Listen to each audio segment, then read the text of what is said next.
ತದನಂತರ ಕಳೆದ 2023ರ ವಿಧಾನಸಭಾ ಚುನಾವಣೆಯಲ್ಲಿ ಹನುಮಂತಣ್ಣನವರು 42,000 ಮತಗಳು ಅವ್ರ ಪರವಾಗಿ ಕ್ರೋಢೀಕರಿಸ್ತವೆ. ಅವರು ಚುನಾವಣೆಯಲ್ಲಿ 2 ಬಾರಿ ಸೋತಿರ್ಬೋದು. ಹನುಮಂತಣ್ಣ ಮಾತಾಡಬೇಕಾದ್ರೆ ಒಂದು ಮಾತನ್ನೇ ಹೇಳ್ತಾರೆ, ನಾನು ಇಲ್ಲಿವರೆಗೂ ನಿಮ್ಮನ್ನ ನನ್ನ ಮನೆಗೆ ಕರ್ಕೊಂಡು ಹೋಗಿಲ್ಲ. ಏಕೆಂದ್ರೆ ನನ್ನ ಮನೆ ಒಳಗಡೆ 20 ಜನ ಬಂದ್ರೆ ಮನೆ ಸಂಪೂರ್ಣವಾಗಿ ತುಂಬಿ ಬಿಡುತ್ತೆ, ಹೆಚ್ಚು ಜನ ಬರ್ಲಿಕ್ಕೆ ಆಗೋದಿಲ್ಲ ಅಂತಂದ್ರು. ಹನುಮಂತಣ್ಣ, ನಮ್ಮ ಜನತಾದಳ ಪಕ್ಷದ ಇತಿಹಾಸ ಯಾವ ರೀತಿ ಇದೆ ಅಂದ್ರೆ, ನಮ್ಮ ಪಕ್ಷದ ವರಿಷ್ಠರು ದೇವೇಗೌಡರು ಸಾಹೇಬರು, ಸನ್ಮಾನ್ಯ ಕುಮಾರಣ್ಣ ಅವರು ಇಲ್ಲಿಯವರೆಗೂ ಯಾರಿಗಾದ್ರೂ ಚುನಾವಣೆಗಳಲ್ಲಿ ಟಿಕೆಟ್ ಕೊಡಬೇಕಾದಂತ ಸಂದರ್ಭದಲ್ಲಿ ನಿನ್ನ ಜೇಬಿನಲ್ಲಿ ಎಷ್ಟು ದುಡ್ಡಿದೆ ಅಂತಕ್ಕಂಥದ್ದನ್ನ ಲೆಕ್ಕಾಚಾರ ಮಾಡಿ ಟಿಕೆಟ್ ಕೊಟ್ಟಿರ್ತಕ್ಕಂಥ ಪಕ್ಷ ಈ ಪಕ್ಷ ಅಲ್ಲ. ನೀವು ಹಣಕಾಸಲ್ಲಿ ಶ್ರೀಮಂತರು ಇಲ್ಲದೆ ಇರ್ಬೋದು, ಆದ್ರೆ ಹೃದಯ ವೈಶಾಲ್ಯತೆಯಲ್ಲಿ ನಿಮ್ಗಿರ್ತಕ್ಕಂಥ ಶ್ರೀಮಂತಿಕೆ ನಮ್ಮ ತಾಲೂಕಿನ ಜನತೆ ಬಹಳ ಚೆನ್ನಾಗಿ ಅರ್ಥ ಮಾಡ್ಕೊಂಡಿದ್ದೀರಿ. ಹನುಮಂತಣ್ಣ ಅವರು ಮಾತಾಡಬೇಕಾದ್ರೆ ಹೇಳ್ತಾ ಇದ್ರು, ನಾನು ಗ್ರಾಮ ಪಂಚಾಯಿತಿಯಿಂದ ನನ್ನ ರಾಜಕಾರಣವನ್ನು ಪ್ರಾರಂಭ ಮಾಡಿದ್ದೇನೆ ಅಂತ. ಅವರು ಮಾತಾಡಬೇಕಾದ್ರೆ ಒಂದೊಂದು ಮಾತು ಯಾವ ರೀತಿ ಇತ್ತು ಅಂದ್ರೆ, ಅದು ಸುಮ್ಮನೆ ಮಾತಾಡ್ಲಿಕ್ಕೆ ಆಗೋದಿಲ್ಲ ವೇದಿಕೆಗಳಲ್ಲಿ.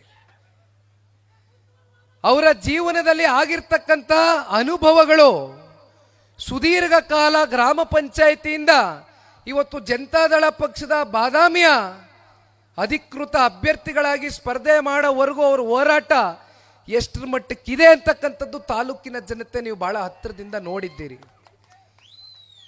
ಈಗಲೂ ಕೂಡ ಅವರು ಹೋರಾಟ ಅಂತಕ್ಕಂಥದ್ದನ್ನ ಕೈ ಬಿಟ್ಟಿಲ್ಲ. ಹೋರಾಟ ಅಂತಕ್ಕಂಥದ್ದು ಯಾವತ್ತೂ ಕೂಡ ನಾವೆಲ್ಲರೂ ರಕ್ತಗತವಾಗಿ ಮೈಗೆ ರೂಢಿಸ್ಕೊಳ್ಬೇಕಾಗ್ತದೆ. ನಾನಿವತ್ತು ಬಹಳ ಸಂದರ್ಭದಲ್ಲಿ ಹೇಳಿದ್ದೇನೆ, ಇತ್ತೀಚೆಗೆ ಒಂದೆರಡು ವೇದಿಕೆಗಳಲ್ಲಿ ಹೇಳಿದ್ದೇನೆ, ಮತ್ತೆ ಹೇಳ್ತಾ ಇದ್ದೇನೆ. ನನ್ನ ಯುವ ಸಮುದಾಯದ ನನ್ನ ಅಣ್ಣ ತಮ್ಮಂದರಿಗೆ ಯಾರ್ಯಾರು ಮುಂದಿನ ಗ್ರಾಮ ಪಂಚಾಯಿತಿ, ತಾಲೂಕು ಪಂಚಾಯಿತಿ, ಜಿಲ್ಲಾ ಪಂಚಾಯಿತಿ ಚುನಾವಣೆಗಳಲ್ಲಿ ಅಭ್ಯರ್ಥಿಗಳಾಗಿ ಜನತಾದಳ ಪಕ್ಷದಿಂದ ಟಿಕೆಟ್ ನ ಪಡ್ಕೊಳ್ಬೇಕು ಅಂತಕ್ಕಂಥದ್ದನ್ನ ನೀವು ಮನಸ್ಸಲ್ಲಿ ಇಟ್ಕೊಂಡಿದ್ದೀರಿ. ರಾಜಕಾರಣ ಕೇವಲ ಅಧಿಕಾರದ ಹಪಾಪಿಗೆಗೋಸ್ಕರ ಮಾಡ್ತಕ್ಕಂಥದ್ದಲ್ಲ.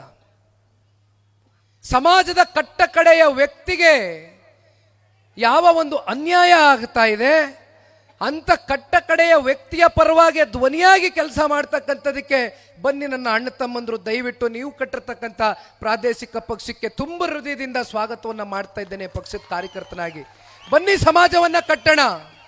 ಬನ್ನಿ, ಸಮಾಜದಲ್ಲಿ ಒಂದು ಬದಲಾವಣೆಯನ್ನು ತಗೊಂಡು ಬರೋಣ, ಒಂದು ಸುಧಾರಣೆಯನ್ನು ತಗೊಂಡು ಬರೋಣ.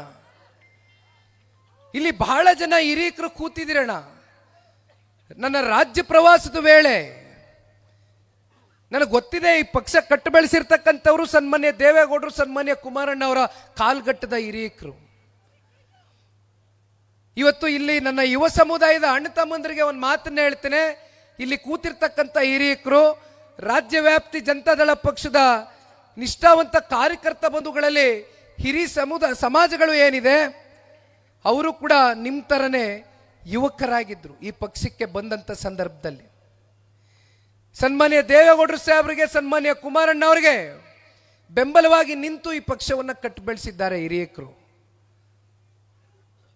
ಪ್ರಾದೇಶಿಕ ಪಕ್ಷ ಕರ್ನಾಟಕ ರಾಜ್ಯದಲ್ಲಿ ಬಲವಾಗಿ ಉಳಿಬೇಕಾಗಿದೆ. ಜನತಾದಳ ಪಕ್ಷಕ್ಕೆ ತನ್ನದಾದಂತ ಇತಿಹಾಸ ಇದೆ. ಜನತಾದಳ ಪಕ್ಷ ಆಡಳಿತದಲ್ಲಿ ಇದ್ದಂತ ಅವಧಿ ಅತ್ಯಂತ ಕಲ್ಪ ಅವಧಿ, ಬಹಳ ಕಮ್ಮಿ ಅವಧಿ. ದೇವೇಗೌಡರು ಸಾಹೇಬರು 3.25 ವರ್ಷ PWD ಸಚಿವರಾಗಿ, ನೀರಾವರಿ ಸಚಿವರಾಗಿ, ರಾಜ್ಯದ ಮುಖ್ಯಮಂತ್ರಿಗಳಾಗಿ, ಈ ದೇಶದ ಉನ್ನತವಾದಂಥ ಪದವಿ ಕೆಂಪು ಕೋಟೆ ಮೇಲೆ ಬಾವುಟವನ್ನು ಆರಿಸಿರ್ತಕ್ಕಂಥ ಏಕೈಕ ಕನ್ನಡಿಗ ಸನ್ಮಾನ್ಯ ದೇವೇಗೌಡರು ಸಾಹೇಬರು.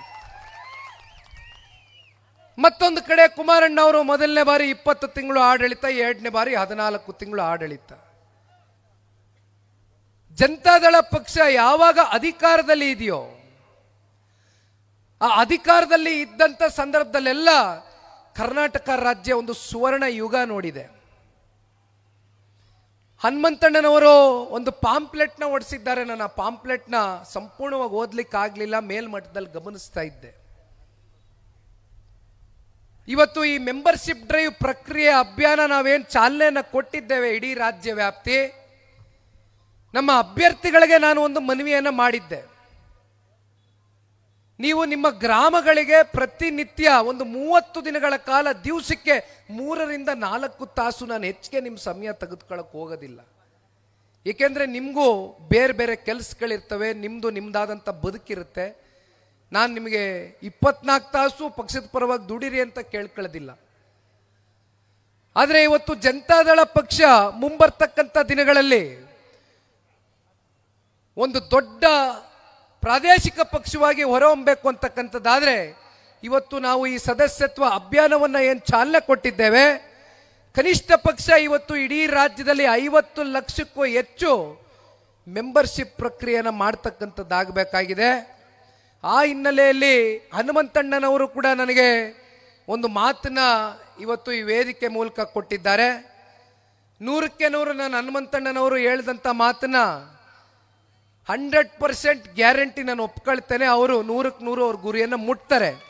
ಇವತ್ತು ವಿಜಯಪುರ ಜಿಲ್ಲೆಯ ನಮ್ಮ ರಾಜುಗೌಡರು ಸಾಹೇಬರು ಬಂದಿದ್ದಾರೆ, ಶಾಸಕರು, ದೇವರಿಪಿರಿಗೆಯ ಶಾಸಕರು. ಹನುಮಂತಣ್ಣನವರು ಮಾತಾಡಬೇಕಾದ್ರೆ ಹೇಳ್ತಾ ಇದ್ರು, ನಾವು ಬಾಗಲಕೋಟೆಯಲ್ಲಿ ಅತಿ ಹೆಚ್ಚು ಮೆಂಬರ್ಶಿಪ್ ಪ್ರಕ್ರಿಯೆ ಮಾಡ್ತೀವಾ ಅಥವಾ ನೀವು ವಿಜಯಪುರ ಜಿಲ್ಲೆಯಲ್ಲಿ ಅತಿ ಹೆಚ್ಚು ಮೆಂಬರ್ಶಿಪ್ ಪ್ರಕ್ರಿಯೆ ಮಾಡ್ತೀರಾ ನೋಡೋದ, ನಾವು ಒಂದು ಸವಾಲಾಗಿ ತಗೊಂಡಿದ್ದೇವೆ ಅಂತಕ್ಕಂಥದ್ದನ್ನ ಹನುಮಂತಣ್ಣನವರು ಹೇಳ್ತಾ ಇದ್ರು. ನನಗೆ ಸಂಪೂರ್ಣ ಆತ್ಮವಿಶ್ವಾಸ ಇದೆ. ಹನುಮಂತಣ್ಣನವರು ಒಬ್ಬ ಸಂಘಟನೆಗಾರ, ಒಬ್ಬ ಹೋರಾಟಗಾರ. ಅವರನ್ನ ನನ್ನ ಚುನಾವಣೆಯ ಉಪಚುನಾವಣೆ ಸಂದರ್ಭದಲ್ಲಿ ಅವರು ಒಂದು ವ್ಯಾಪ್ತಿಯನ್ನ ಜವಾಬ್ದಾರಿಯನ್ನು ತಗೊಂಡಿದ್ರು.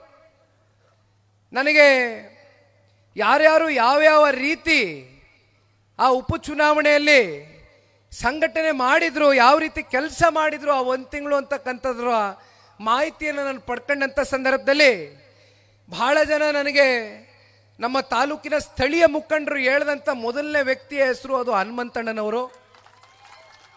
ಅವರ ಕಾರ್ಯವೈಖರಿ, ಅವರ ಸಂಘಟನೆ ಬಗ್ಗೆ ಬಹಳ ಮೆಚ್ಚುಗೆಯನ್ನು ವ್ಯಕ್ತಪಡಿಸಿದ್ದಾರೆ ಚನ್ನಪಟ್ಟಣ ತಾಲೂಕಿನ ಮುಖಂಡರು. ಹಾಗಾಗಿ ಅವ್ರಿಗೇನು ನಾವು ಸಂಘಟನೆ ಬಗ್ಗೆ ಹೆಚ್ಚಾಗಿ ಉಪದೇಶ ಮಾಡಬೇಕಾಗಿಲ್ಲ. ಅವ್ರು ಬಂದಿರತಕ್ಕಂಥದ್ದೇ ರಾಜಕಾರಣದಲ್ಲಿ ಸಂಘಟನೆಯಿಂದ ಗುರುತಿಸ್ಕೊಂಡು ಬಂದಿದ್ದಾರೆ. ನಾನು 86 kg ಇದ್ದವಳು 71 kg ಬಂದಿದ್ದೀನಿ. ವಯಸ್ಸಾದ್ಮೇಲೆ ಸ್ಮಾರ್ಟ್ ಆಗಿ ಕಾಣ್ತೀರ ಅಂದ್ರೆ ಜಿನ್ನಿ. 126 kg ವೇಟ್ ಇದ್ದು ನಾವು ಈಗ 114 kg ಲೆಕ್ಕ ಬಂದಿದ್ದೀವಿ. ಯಾವುದೇ ಸೈಡ್ ಎಫೆಕ್ಟ್ ಆಗಿಲ್ಲ. 84 ರಿಂದ 50 kg ಬಂದೆ, ಆಮೇಲೂ ಸಣ್ಣಗೆ ಫಿಟ್ ಆಗಿದ್ದೀನಿ. ಅದಕ್ಕೆ ನಾನು ಯೂಸ್ ಮಾಡ್ತಾ ಇರೋದು ಜೀನಿ ಸ್ಲಿಮ್.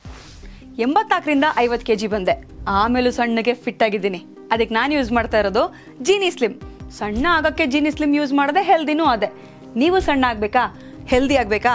ಹಾಗಿದ್ರೆ ಜೀನಿ ಸ್ಲಿಮ್ ಯೂಸ್ ಮಾಡಿ.